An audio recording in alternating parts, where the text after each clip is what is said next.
La va a realizar Claudio Díaz García, del Hospital Universitario Ramón y Cajal, y nos va a hablar sobre a Phase 4 Clinical Trial of the Nonavalent Human Papillomavirus Vaccine in men who have sex with men with HIV.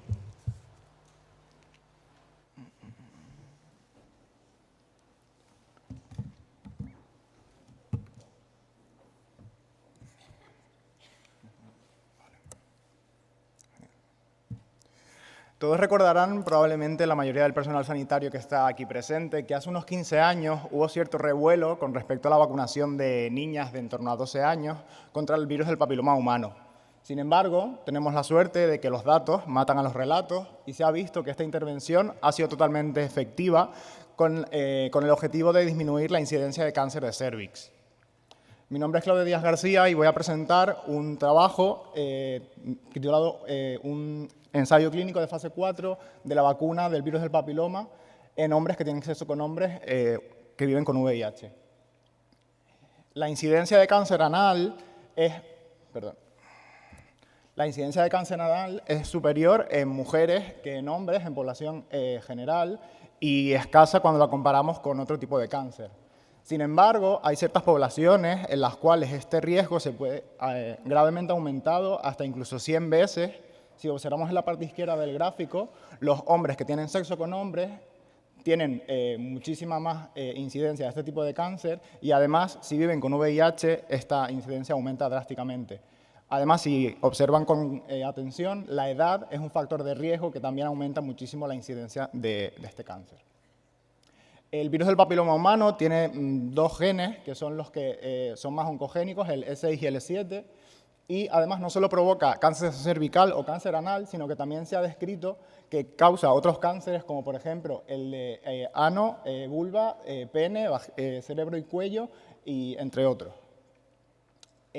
Por suerte tenemos una estrategia de vacunación que sirve y estas son las diferentes formulaciones que se han ido dando a lo largo de los últimos años, aunque aquí en España ya prácticamente damos Gardasil a todos nuestros pacientes, que es la que cubre una mayor cantidad de serotipos de este virus. La edad y la inmunosenescencia de los pacientes que viven con VIH se han visto también que son determinantes de la eficacia de otras vacunas, tanto de su inmunogenicidad como de su efectividad clínica. Además, en nuestro grupo hemos descrito que la microbiota puede tener algún papel predictivo también en la predicción de ciertos fenotipos y también en el caso del cáncer anal. La hipótesis de este trabajo era que la vacunación por el virus del papiloma humano la eficacia de esta vacunación se vería determinada por biomarcadores intraindividuales que se podrían usar como criterio de evaluación para la coste-efectividad de esta intervención. En concreto, los objetivos del trabajo fueron evaluar la inmunogenicidad de la vacuna no navalente contra el virus del papiloma humano, Gardasil 9, en hombres que tienen sexo con hombres con VIH, desde el momento de la intervención hasta el mes 24, o sea, 2 años de vigilancia posterior, y en específico determinar el porcentaje de sujetos que se lo convertían, calcular la concentración media de anticuerpos que alcanzaban los pacientes tanto a mes 7 como a mes 24, identificar si había ciertos determinantes de la inmunogenicidad que nos podrían servir para predecir el éxito de la vacunación, como la edad, la ratio CD4-CD8 y algunos marcadores asociados a la microbiota. Finalmente, también queríamos ver si podíamos explorar algún tipo de mecanismo que pudiera conectar el microbioma con la efectividad de la vacunación. Para hacer esto, dimos una pauta vacunal típica, es decir, una primera dosis a tiempo cero, una segunda dosis a 2 meses después y una última dosis al mes 6 y recogimos muestras de sangre, un exudado anal y otra muestra para análisis de microbiota a tiempo cero, a mes 7 y a mes 24. El número de pacientes que tuvimos en el estudio fue en torno a 160, aunque tuvimos también bastantes pérdidas debido al largo tiempo que seguíamos a los pacientes, hasta 2 años. Las técnicas que utilizamos para este estudio fueron principalmente la detección de anticuerpos contra los 9 serotipos del virus del papiloma que cubrían la vacuna y para la parte de la microbiota, un análisis de amplicón del gen ribosomal del 16S bacteriano.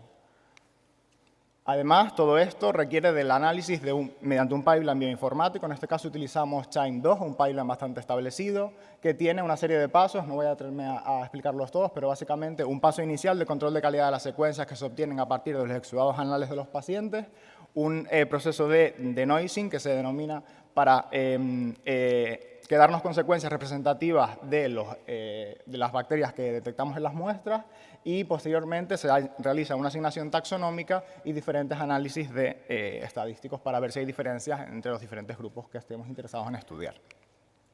Estos son los datos de inmunogenicidad que obtuvimos para cada uno de los genotipos. A mes 7 se puede observar que el 100% prácticamente de los pacientes se lo convirtieron para todos prácticamente los genotipos que cubre la vacuna, y además obtuvieron unos índices de anticuerpos muy altos. En el caso del HPV-16, por ejemplo, se consiguieron hasta 2000 milimercs por mililitro, que es un valor bastante elevado, aunque esto también tuvo cierta variabilidad dependiendo del genotipo al que nos estuviéramos fijando. En este caso, los genotipos 31 a 58, por ejemplo, tuvieron unas concentraciones de anticuerpos más modestas.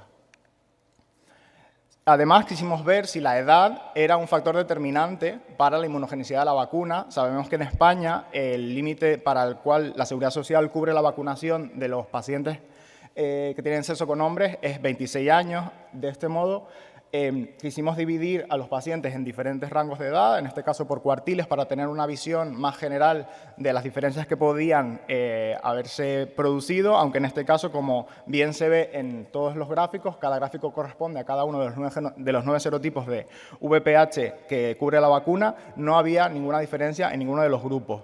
Sí que se ve que en el VPH58 se observaron ciertas diferencias, pero esto se debe a que el grupo de 25 a 28 años tenía unos valores un poco más elevados en comparación con el resto de los genotipos. Además, también se hicieron modelos de regresión logística para ver que la seroconversión no cambiaba respecto al grupo de edad al que se perteneciera, de modo que podemos decir que la edad no tenía ningún efecto en la inmunogenicidad de la vacuna. Además, también estudiamos el ratio CD4-CD8 para ver si el estado inmunológico de los pacientes también podría tener algún papel en la inmunogenicidad de la vacuna, y seguimos una estrategia parecida. Dividimos en 4 cuartiles la ratio CD4-CD8 de los pacientes para intentar tener una ventana amplia de discriminación. Sin embargo, si se fijan también en todos los gráficos, en este caso no había ninguna excepción. No había diferencias respecto a la ratio CD4-CD8, ni respecto a la inmunogenicidad, ni respecto al porcentaje de seroconversión de los pacientes de nuestro estudio. Además, también quisimos calcular quisimos averiguar si nuestra vacuna era efectiva con respecto a algún parámetro clínico, y en este caso utilizamos hicimos una PCR en exudado anal de los pacientes para ver si detectábamos mediante esta técnica el virus pre y post vacunación, y pueden ver que la prevalencia en nuestro estudio era bastante baja al inicio, tanto para serotipos de alto riesgo, de muy alto riesgo, como serotipos de alto riesgo, en torno al 15%, y para cualquier serotipo de VPH, en torno al 48%. Sin embargo, la incidencia después de la vacunación era muy baja, en torno al 9%, tanto para los serotipos de muy alto riesgo como para los serotipos de alto riesgo, y teniendo en cuenta cualquier serotipo de VPH, la cifra aumentaba hasta el 22%. Finalmente, también calculamos el ratio de aclaramiento del VPH comparando en los estados pre y post vacunación, y podíamos obtener unas cifras de hasta el 47% de aclaramiento de los genotipos de muy alto riesgo de VPH y del 61% de los de alto riesgo. Si combinábamos todos los serotipos de VPH, el porcentaje de aclaramiento para al menos uno de los serotipos que cubría la vacuna era del 63%. Estos datos nos permiten decir que la vacuna sí que produce cierta efectividad en cuanto a los parámetros que hemos calculado de incidencia y aclaramiento del virus después de la vacunación. Respecto a la microbiota, vimos también que no había cambios respecto a la diversidad intraindividual de la microbiota de los pacientes, tanto pre como post vacunación, y que la edad que se ve a la izquierda y el ratio CD4-CD8 que se ve a la derecha no cambiaba tampoco en ninguno de los casos. Además, esto lo calculamos con distintos índices de diversidad y no observamos tampoco cambios en unos respecto a otros.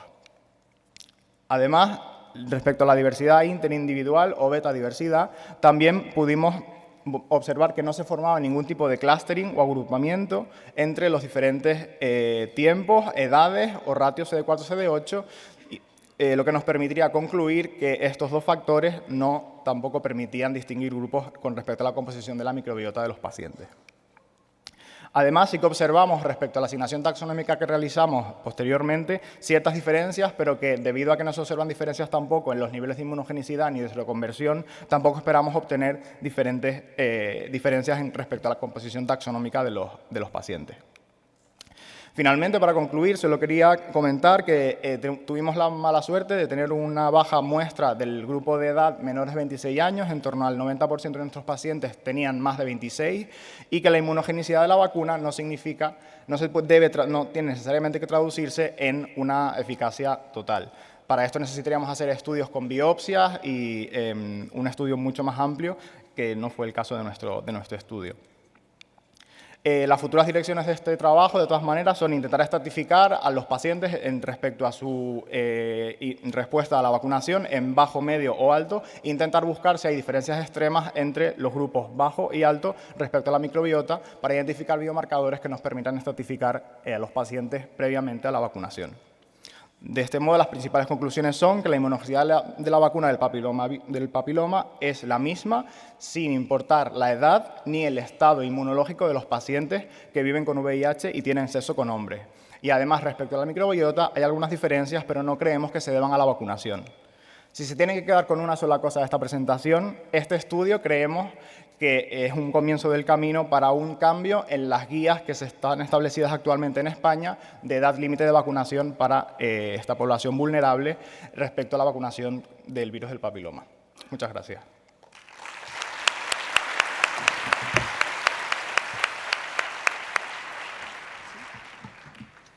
¿Preguntas?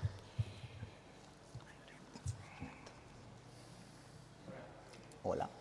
Claudio, enhorabuena, un caso Gracias. muy chulo. Quería preguntarte si habéis analizado qué características diferenciales hay ese casi 9% de personas que a pesar de la vacuna tienen HPVs de alto riesgo incidentes. No, la verdad que al resto. los ensayos de eficacia los hemos hecho de lo último que he analizado de este estudio y no hemos ido a comprobar qué pacientes tenían mayor o menor eficacia, pero es una cosa que me apunto para realizar. Muchísimas gracias. Enhorabuena por el estudio, que es muy interesante. Gracias. En relación a la edad, si no he entendido mal, en las gráficas que he visto, tenéis hasta 40 años. ¿Había algún criterio de inclusión? Porque mi pregunta siguiente es, ¿por encima de 40 años también puedes asegurar que la edad no importa en la vacunación?